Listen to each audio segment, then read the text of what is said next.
Bonsoir. Bonsoir. C'est bon. Il faut qu'on parle. De quoi? Tu rentres du travail, tu viens qu'on parle hier. Tu veux qu'on parle de quoi? Tu peux m'accorder un instant. Attends, quand pour toi, quand quelqu'un va au boulot, quand il rentre, tu veux la merder encore avec des choses que tu veux qu'on parle. Tu veux qu'on parle de quoi? C'est quoi? S'il te plaît, viens t'asseoir, on parle. Bon, ok, d'accord.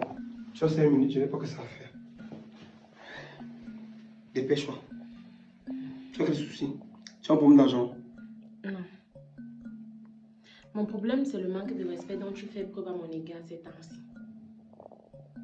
Attends, qu'est-ce que tu racontes? Je te manque le respect. Comment? Je vais au travail, je rentre, je suis fatigué. Je ne dois pas être fatigué quand je rentre du boulot. C'est pas une question de fatigue. C'est donc quoi? Eric, depuis que tu as commencé à travailler, tu es méprisant à mon égard. Tu es insolent. Et tu te comportes très très mal. En fait, le truc, c'est que quand tu avais une femme qui ne fout rien, c'est comme ça qu'elle est toujours. Ça dit, tu ne sais pas, quand une personne est occupée, occupe-toi. C'est vraiment en sorte que tu ne vas pas voir les défauts. Tu dis que je suis insolent. Tu connais combien comment mes journées sont dues. Hein? Donc, J'ai fait quelque chose. Donc maintenant, je suis une femme qui ne fout rien. Oui, c'est ça. Quand une femme ne fout rien, elle est là à emmerder l'esprit de son mari à tout moment. Oh, tu n'es pas disponible, tu n'es pas ceci. C'est quoi? Tu es quoi, le nouveau bébé maintenant qu'il faut que je te cajole, je te caresse au centre du poil? C'est quoi le projet? Eric. C'est quoi? Tu sais que l'enfant qu'on a, toi et moi, a à peine 1 mois, 1 semaine. Mais justement... Quand tu viens me demander de chercher à travailler, c'est que quoi? On va laisser l'enfant là où? Le projet... De toutes les façons, c'est pas de ça que je veux qu'on parle. Je veux qu'on parle du fait que tu es devenu insolent, méprisant à mon égard depuis que tu as commencé le travail. Et tu es insolent en faisant quoi particulièrement? Même déjà ta façon de t'agresser à moi. Regarde comment est-ce que tu me parles. Est-ce que c'est comme ça que tu me parlais quand tu ne travaillais pas? Ce que je vais te dire, c'est que le travail pour lequel tu me méprises... Le truc, c'est que tu envoies trop, calme-toi. Ok, d'accord. Le travail pour lequel tu me méprises, tu me vilipends.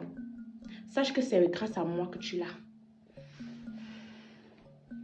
Tu vois, tu racontes les âneries. Quand je partais, j'ai déposé mes dossiers dans le ministère. Si tu es avec moi. Hein?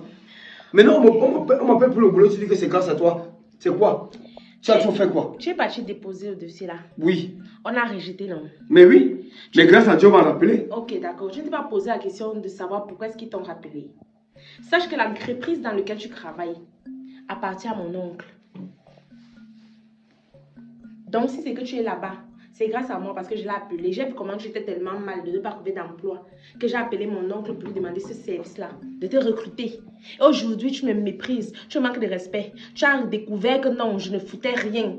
Pourtant, dans cette maison-ci, là, toi et moi, nous savons qu'on s'est toujours battus tous les deux. Je dis bien tous les deux pour que cette famille-ci puisse tenir. Aujourd'hui, tu viens me sortir la grande phrase. Tu ne fous rien. Attends. C'est un prank ou c'est quoi? L'entreprise dans laquelle j'exerce appartient à ton oncle. Oui, oui. Oui. Tu as quelqu'un aussi riche dans votre famille. Est-ce que tu connais tous les membres de ma famille? C'est pas parce que moi j'ai décidé de rester dans mon coin, ne pas déranger les miens, que tu vas penser que non, je ne suis rien ou alors je n'ai personne. C'est parce que moi j'ai grandi avec cette optique-là que je dois me battre de mes propres moyens. Et que si quelqu'un veut faire quelque chose pour moi, au lieu de me donner le poisson, qu'il m'apprenne à pêcher. C'est pour ça que tu vois que je suis ici comme ça là. Mais sinon, dans ma famille, il y a des golgos. Donc papa, de grâce, sache que là où tu es là-bas là, c'est grâce à moi. Et depuis quelque temps, à cause de ton comportement, je sais que me pose la question de savoir, est-ce que je dois appeler mon oncle pour qu'on te renvoie? Ou alors je dois te laisser continuer à travailler là-bas? C'est la question qui me croûte dans la tête en ce moment. Parce que je ne sais plus quoi faire. C'est vrai, quand tu travailles, c'est bien beau parce que tu gères les factures ici là. Mais si c'est que tu me ridiculises parce que tu as trouvé un travail, c'est que tu me méprises, que tu rentres à des heures tardives, soit disant que non, tu es un fonctionnaire, ou alors que soit disant non, tu as un gros revenu. Papa, si c'est comme ça, bêta, j'appelle mon oncle, on arrête le travail.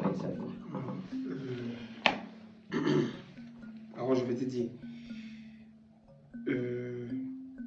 sincèrement, je n'ai pas remarqué que mon comportement avait changé. Et je m'en excuse.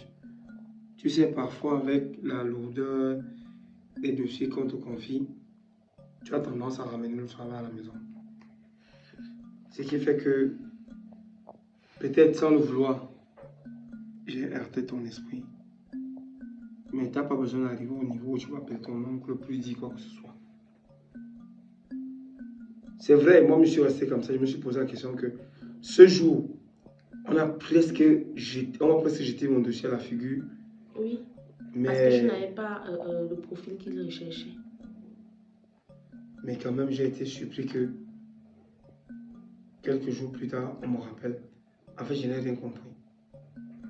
Donc, merci déjà si tu as pu faire en sorte que je sois sollicité. Mais de grâce, calme-toi et je verrai comment changer mon comportement.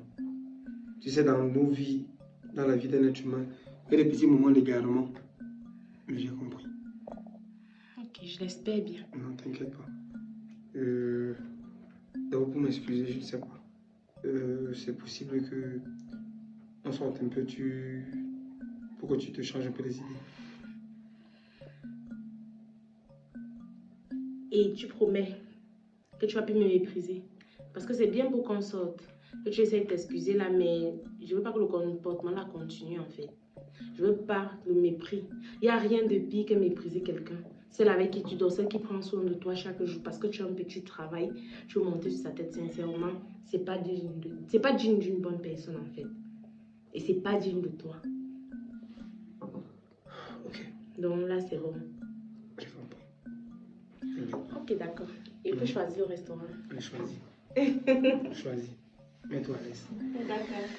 Ok, bon, le temps pour moi de me changer comme je... Et puis je te prends, on va. Oui, je pense que l'enfant s'est réveillé. D'accord. Tu fais un coucou ou alors tu cherches à me l'amener. D'accord. Merci. Tout à l'heure. Merci Seigneur, tellement je me posais la question de savoir ce qu'il devait faire. J'espère Seigneur, je t'en supplie mon Dieu mon roi, adoucis son cœur et faire en sorte que ce nouveau travail là arrête de monter dans sa tête. De toute façon, on va au restaurant.